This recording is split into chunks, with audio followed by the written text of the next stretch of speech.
ছাত্ৰ ছাত্ৰীসকল নমস্কাৰ। মোৰ নাম বিজিত দাস। তোমালোকে চাই আছা ষ্টাডি উইথ বিজিত। আমি ইতিমধ্যে ক্লাছ 10ৰ কাৰেণ্ট চেপ্টাৰটোৰ ওপৰত ইলেক্ট্ৰিচিটি চেপ্টাৰটোৰ ওপৰত আলোচনা কৰি আছো। কাৰেণ্টৰ ওপৰত পটেনচিয়েল ডিফাৰেন্স, বিভৱ ভেদৰ ওপৰত আৰু ৰেজিষ্টৰ, ৰেজিষ্টেন্স এইবিলাকৰ ওপৰত আমি আলোচনা কৰি আছো। ইয়াৰ আগৰ এপিছডত তোমালোকে সমান্তৰাল সজ্জা আৰু শ্ৰেণীবদ্ধ সজ্জাত কেনেকৈ ৰোধকবোৰ ৰেজিষ্টৰবোৰ আমি সজাব পাৰো তাৰ বিষয়ে শিকিলো। আজি আমি প্ৰব্লেম কৰিম। মই দুটা প্ৰব্লেম লৈ আহিছো। মই প্ৰশ্নটো পাতি থকা নাই, মই এই চিত্ৰ দুটাৰ পৰা তোমালোকে প্ৰশ্নটো বুজাই তোমালোকক প্ৰব্লেমটো সলভ কৰি দিম। এইটো প্ৰথম প্ৰব্লেমটো আহিছো। এই প্ৰব্লেমটো চোৱা, এটা সাৰ্কিট আছে, ইয়াত তিনিটা ৰেজিষ্টৰ আছে, তিনিডাল ৰোধক আছে, 5 ওহম, 8 ওহম আৰু 12 ওহম। আৰু ইয়াক তিনিটা বেটাৰী টোটেল 6 ভল্ট বেটাৰী এটাৰ লগত সংযোগ কৰা হৈছে। এই প্ৰব্লেমটো কৰোতে আমি কি উলিয়াব লাগে? কাৰেণ্ট, প্ৰবাহ উলিয়াম, টোটেল ৰেজিষ্টেন্স উলিয়াম, মানে টোটেল ৰোধ উলিয়াম, আৰু প্ৰতিটো ৰোধকৰ মাজৰ বিভৱ ভেদ, পটেনচিয়েল ডিফাৰেন্স, প্ৰতিটো ৰেজিষ্টৰৰ পটেনচিয়েল ডিফাৰেন্স বেলেগ বেলেগ হ'ব। মই আগৰ চেপ্টাৰতে কৈছো যে শ্ৰেণীবদ্ধ সজ্জাত সিৰিজ এটাত কি হয়, প্ৰতিটো ৰেজিষ্টৰত পটেনচিয়েল ডিফাৰেন্সটো বেলেগ বেলেগ হয়, কিন্তু কাৰেণ্টটো সবতে একেই থাকে। এটা আমি প্ৰথমতে টোটেল ৰেজিষ্টেন্সটো উলিয়াম। ইয়াত মুঠ ৰোধ কিমান হ'ব? আমি শ্ৰেণীবদ্ধ সজ্জা মুঠ ৰোধ ওলোৱা সূত্ৰটো কি আছিলে? R is equal to R1 plus R2 plus R3। ইয়াতে R1 কিমান? 5 ওহম, R2 কিমান? 8 ওহম আৰু R3 কিমান? 12 ওহম। টোটেল কিমান হ'ব? 25 ওহম। মানে টোটেল ৰেজিষ্টেন্সটো আমি পাই গলো 25 ওহম। এতিয়া টোটেল পটেনচিয়েল ডিফাৰেন্স কিমান? 6 ভল্ট দিয়া আছে, যেহেতু টোটেল পটেনচিয়েল ডিফাৰেন্স হ'ব 6 ভল্ট। এতিয়া আমি কাৰেন্ট উলিয়াবলৈ হলে, আই উলিয়াবলৈ হলে আমি চিন্তা কৰিব নালাগে, আমি ফৰ্মুলাটোত ওমৰ সূত্ৰটোত বহাই দিলে হ'ল। ওমৰ সূত্ৰটো কি আছিলে? R is equal to V by I। ইয়াৰ পৰা I is equal to V by R হ'ব। ইয়াত V কিমান? V is equal to 6 volt, হয়নে? তেনেহলে আমি কাৰেন্ট উলিয়াম। এতেকে মুঠ প্ৰবাহ কিমান হ'ব? I is equal to V by R। I is equal to V মানে total potential difference divided by total resistance। V is equal to কিমান আছে? 6 ভল্ট আৰু R is equal to 25। এইটো ক্যালকুলেশন কৰো আমি। তোমালোকে কৰি লবা, এইটো তোমালোকে কৰিবাচোন। এতিয়া যেটো হ'ব এটো হ'ব ইউনিটটো এম্পিয়াৰ হ'ব। এতিয়া টোটাল কাৰেন্ট পাই গলো আমি। পটেনচিয়েল ডিফাৰেন্স ভাগ হৈ যাব। R1 R2 R3 তিনিটাতে পটেনচিয়েল ডিফাৰেন্সটো ভাগ হৈ যাব, বিভৱ ভেদটো ভাগ হৈ যাব। টোটেল বিভৱ ভেদ যদিও 6, কিন্তু ইয়াত প্ৰতিটোতে ভাগ হৈ যাব। আমি প্ৰতিটোৰ কাৰণে বেলেগ বেলেগ উলিয়াও। R1 ৰ কাৰণে R1 ৰ বিভৱ ভেদ কিমান হ'ব?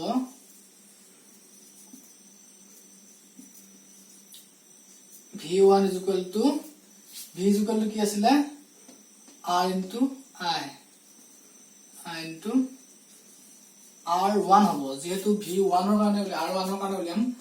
R1 ৰ মাজৰ যে বিভৱ ভেদ কিমান হয়? V into I into R1। এতিয়া I টো আমি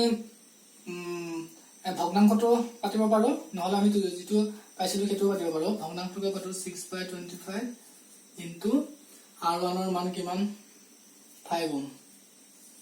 5 ওহম 5 এদি 25 কাটিলে 5, 6 of 5 এদি হৰণ কৰিলে কিমান হ'ব? 1.2 ভল্ট। এনেকে V টো উলিয়াও। V to किमान होगा I into R2 I किमान 6/25 into R2 किमान 8 मैं ये कैलकुलेशन करूँ 748/25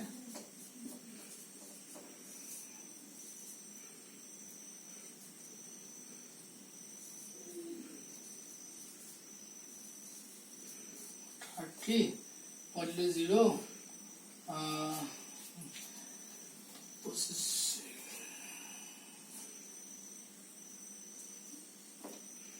25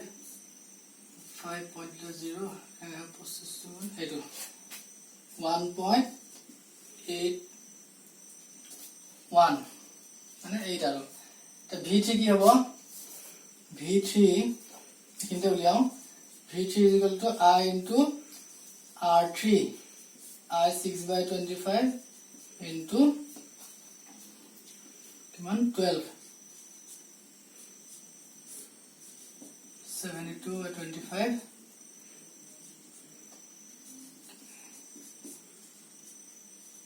72 50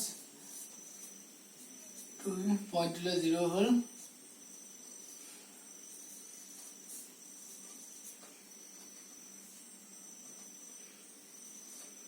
2.88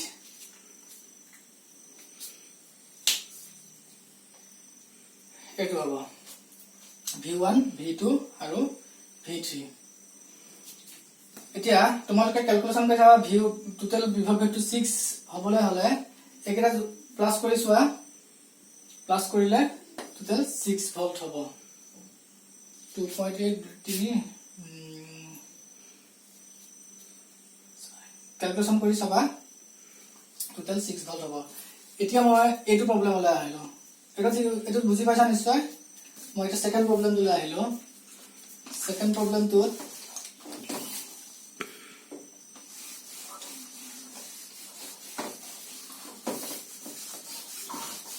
সেকেন্ড প্ৰবলেমটো মই কৰি দিছো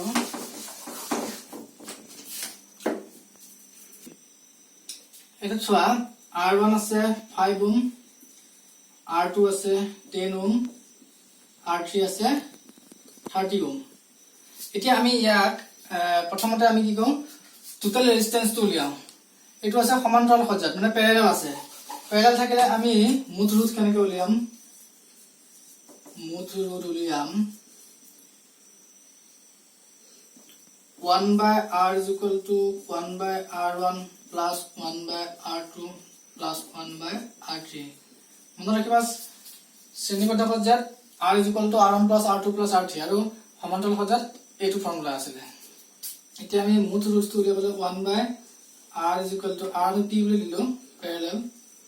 R1 কিমান আছে 1/5 plus R2 1/10 plus R3 1/30 লসাগু কি আহিব মানে LCM আহিব 30 5 6 30 6 30 plus 1 1/RP is equal to ऊपर में है 10/30 10/33 1/3 তাৰ মানে এটো ক্ৰস কৰিলে RP is equal to কিমান পাম 3 ওহম 3 ওহম মানে টোটাল ৰেজিস্ট্যান্স তো ইয়াত হ'ব 3 ওহম আৰু এটা মন কৰিবা শ্ৰেণীবদ্ধ সজ্জাত টোটাল ৰেজিস্ট্যান্স তো বাঢ়ি যায় এই তিনটা যোগ কৰিলে যেটো পাম হেতু হয় কিন্তু প্যাৰালাল থাকিলে টোটাল ৰেজিস্ট্যান্স তো কমি যায় ইয়াত 5 10 30 আছে কিন্তু টোটাল ৰেজিস্ট্যান্স তো কমি গৈছে এটা আমি কাৰেন্টৰ মান উলিয়াম কাৰেন্টৰ এটা কথা চোৱা যদি বাহিৰত এমিটাৰ ৰাখো তেতিয়া কি হ'ব তেতিয়া প্ৰবাহৰ মানটো মুঠ প্ৰবাহ মানে মুঠ প্ৰবাহ কি হ'ব মুঠ প্ৰবাহ উলিয়াবলৈ আমি I উলিয়ালো I is equal to V/R মানে V to total potential difference 12 volt আৰু R to total resistance 3 I is equal to V/R মানে total কি হ'ব 4 ampere কিন্তু আমি যদি প্ৰতিটো ৰোধকতে ইয়াত চোৱা ভিটো টোটেল 12 ভল্ট আছে ইয়াত কিন্তু ভিটো ভাগ ভাগ হৈ নাযায় এটো যেহেতু সমান্তৰাল সজ্জা ইয়াত ভিটো আমি ইয়াতো যদি ভল্ট মিটাৰত ৰাখো হিউ একে দেখাব যিমান আছে সিমানে দেখাব কিন্তু কাৰেন্টৰ মানটো কিন্তু ইয়াত বেলেগ বেলেগ হৈ যাব এইখিনি যদি মিটাৰটো ৰাখো তেতিয়া বেলেগ হ'ব এইখিনি ৰাখিলে বেলেগ হ'ব এইখিনি ৰাখিলে বেলেগ হ'ব তে প্ৰতিটোৰ আমি ৰোধৰ কাৰণে প্ৰতি ৰেজিষ্টৰৰ কাৰণে আমি বেলেগ বেলেগকে কাৰেন্ট উলিয়াম R1 ত প্ৰবাহৰ মান কিমান হ'ব প্ৰবাহৰ মান যদি উলিয়াও R1 ত I1 বুলি নাম দিলো I1 ফৰ্মুলাটো কি আছিল R V/I গতিকে I V/R হ'ব V/R1 হ'ব V কিমান পাইছিলো 12 ভল্ট R1 টো 5 সেইটো আমি যদি ক্যালকুলেশন কৰো 10 2 থাকিব 20 হল 5 7 2.4 এম্পিয়াৰ I টো কি হ'ব I টো V/R2 V কিমান 12 10 R2 10 মানে কিমান হ'ব 1.2 এম্পিয়াৰ I3 কি হ'ব V/R3 V কিমান 12 R3 কিমান 30 30 12 ক ডিভাইড কৰিলে কিমান হ'ব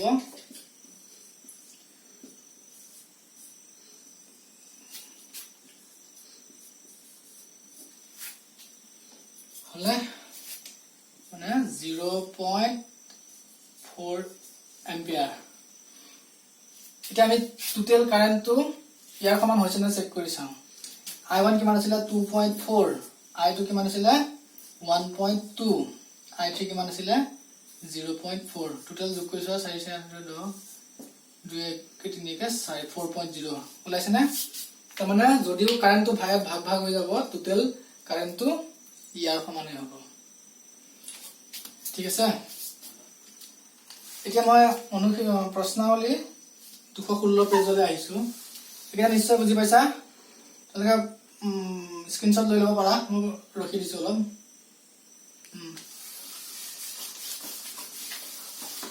এবাৰ মই প্ৰশ্নাৱলী 216 পেজলৈ আহিছো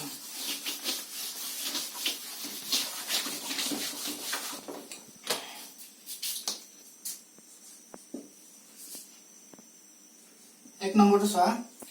নিম্নোক্ত বোৰ সমান্তৰাল সংযোজন ৰোধ নিৰ্ণয় কৰা 1a টো আছে 1 ওম আৰু 10 টু দি পাৱাৰ 6 ওম 1 ওম আৰু 10 টু দি পাৱাৰ 6 ওম এটো সমান্তৰাল সজাত মানে প্যাৰেলালি সজালে কি হ'ব 1/r = 1/r1 + 1/r2 এটো ফৰ্মুলা আছে 1/r প্যাৰেলাল r1 টো কিমান 1 এ হয় আৰু r2 টো কি হ'ব 1/10 to the power 6 10 to the power 6 মানে কি একৰ পিছত 6টা শূন্য 1/r আমি তো যে এলসিএম লখাগু ললে কি হ'ব একৰ পিছত 6টা শূন্য আৰু একৰ লখাগু কিমান হ'ব 10 টু দি পাৱাৰ 6 এ হ'ব হয় না এটা এটো হৰণ কৰিলে 1 এটো হৰণ কৰিলে এটো হ'ব 10 টু দি পাৱাৰ 6 এ হ'ব এটো হৰণ কৰিলে 1 হ'ব 1 * 1 1 হ'ব এটা চোৱা 10 টু দি পাৱাৰ 6 আৰু এটো 10 টু দি পাৱাৰ 6 ৰ লগত 1 প্লাস কৰা হৈছে তাৰ মানে এটো কি হ'ব একৰ পিছত 6টা শূন্য 1 2 3 4 5 6 ইয়াৰ লগত 1 যোগ হলে আমি এটা শূন্যৰে 1 পাতিব পাৰো আৰু এটো 10 টু দি পাৱাৰ 6 মানে একৰ পিছত 6টা শূন্য প্লাস 6 উল্টা দিলে rp = এটো ওপৰত যাব এটো তলত আহিব মই তাৰণতে কৈ দিছো rp = এটো ওপৰত যাব এটো তলত আহিব এটা এটো চোৱা এটো 1,000 অযুত লাখ 10 লাখ এটো 10 লাখ 1 গতিকে এটো আমি একটো নেগলেক্ট কৰিব পাৰো তাৰ মানে প্ৰায় 1 ৰ সমানে 1 approximately 1 এনেকৈ বাটি থলে হ'ল এই 1b2 তোমালোকে কৰি চাবা ঘৰত এতিয়া মই 2 টো আহিছো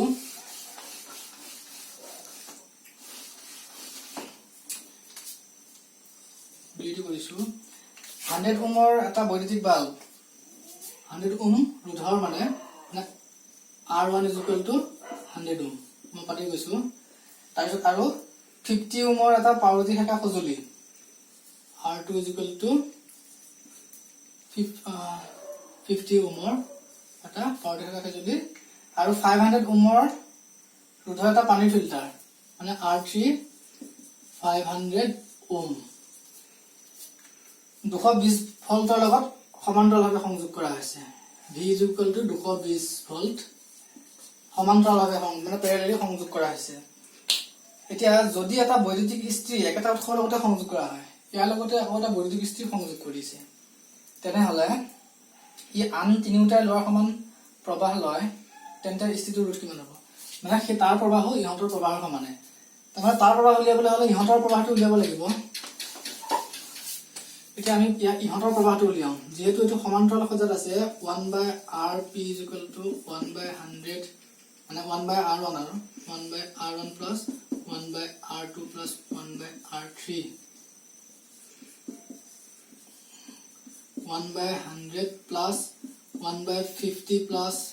1/500 ইয়াৰ লসাগু কি হ'ব LCM 500 100 5 খন কৰিলে 5 plus 10 আৰু এটো হ'ব 1 1/rp is equal to 16/500 rp is equal to 500/16 এটো হৰণ কৰিবা তোমালোকে এটো হল মুঠ ৰোধ মানে টোটাল ৰেজিস্ট্যান্স এটা আমি কাৰেন্ট উলিয়াব লাগিব কে মুঠ প্ৰবাহ কিমান হ'ব মুঠ প্ৰবাহ I হ'ব V/R V কিমান 220 R তো আমি এটো ধৰিলো ভগ্নাংশতে লৈছো মই 500/16 এটো হৰণ আছে আমি যদি পূৰণ কৰি দিও ই উল্টা হৈ যাব 16 টো ওপৰত যাব 500 টো তলত আহিব এটো কাটিলো তাৰ পিছত 2 টি কিলো 11 25 এটো তোমালোকে ক্যালকুলেশন কৰিবা 11 * 16 এটো ক্যালকুলেশন কৰি লবা মানে মুঠ প্ৰবাহ কিমান হ'ব এতিয়া যেহেতু ইয়াৰ লগতে আকৌ এটা বৈদ্যুতিক ইস্ত্ৰি সংযোগ কৰা হৈছে বুলি কৈছে আৰু হি ইহতে লোৱাৰ সমানেই প্ৰবাহ লয় তাৰমানে ইয়াৰ লগতে R4 এটা সংযোগ কৰিছে যেটো হৈছে বৈদ্যুতিক ইস্ত্ৰি আৰু ইহতে লোৱাৰ সমানে প্ৰবাহ লয় গতিকে বৈদ্যুতিক ইস্ত্ৰিটো ইমানেই প্ৰবাহ ল'ব আৰু তাৰ ৰোধ কি হ'ব তাৰ ৰোধ আমি যদি ইয়াৰ প্ৰবাহ মানটো পাই যাওঁ ইয়াৰ প্ৰবাহ মানটো পাই গলে এটো হল ইস্ত্ৰিটোৰ প্ৰবাহৰ মান আৰু বিভৱ ভেদ দিয়া আছে V ইমান গতিকে আমি ইস্ত্ৰিটোৰ ৰোধ যদি আমি উলিয়াও R = V/I V 220 ভোল্ট আৰু I টো এখিনি পাতি দিবা এখিনি ক্যালকুলেশন কৰি যেটো পোৱা হেতুতে হ'ব ইস্ত্ৰিটোৰ ৰোধ এবাৰ মই 4 টো কৰিছো প্ৰবলেম কিটাহে কৰি দিম দেই মই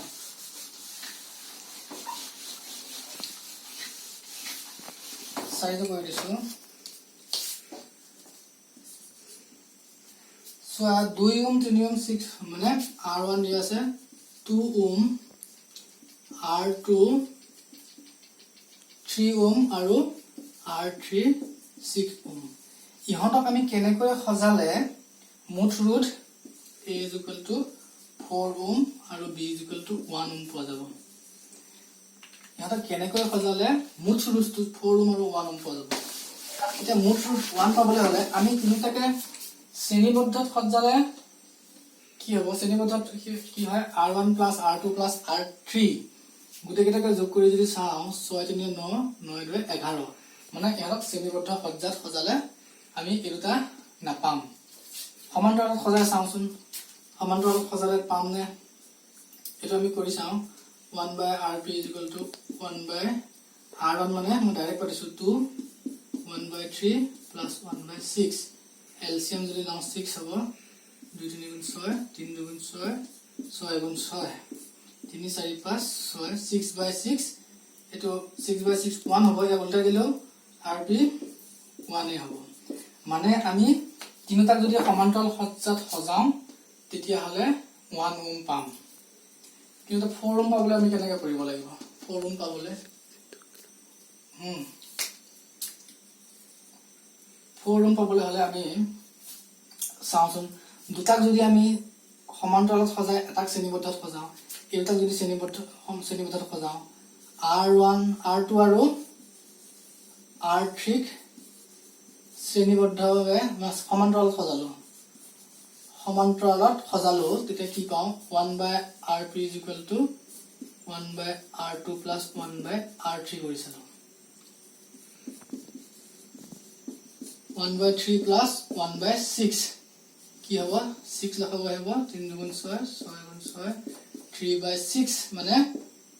3 × 6 মানে R2 উল্টা দিলে 1/2 মানে R2 = পাম 2 ওম পালো এই R2 টোৰ লগত আমি R1 যদি R1 ক সংযোগ কৰাই নাই R2 আৰু R3 কে কৰিছো R1 ক যদি শ্ৰেণীবদ্ধভাৱে সজাও 2 2 4 পাই যাম মানে আকৌ ইয়াৰ লগত চা আকৌ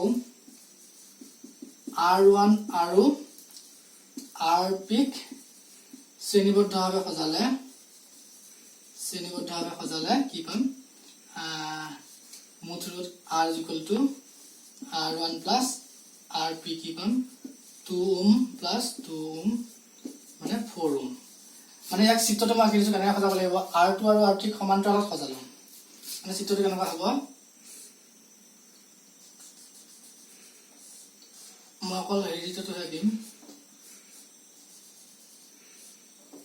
এনেকুৱা হ'ব মানে এটো R1 এটো R2 এটো R3 R2 আৰু R3 ক সমান্তৰালত সজালো সজাই পেলাই আমি কিমান পালো R2 আৰু R3 2 ওম এই 2 ওমৰ লগত এইখিনিক আকৌ এটা কৰি RP হিচাপে ধৰি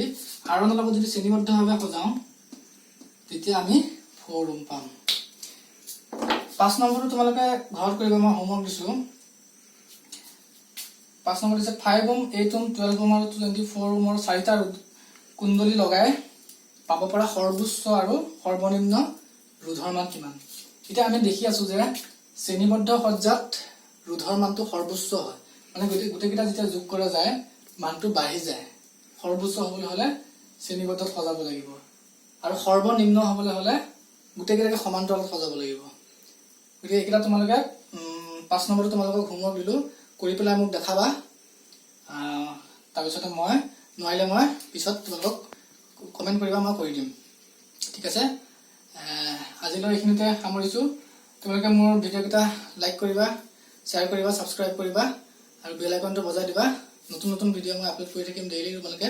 ৰেগুলাৰ পাই থাকিবা ঠিক আছে আজিলৈ আহিছো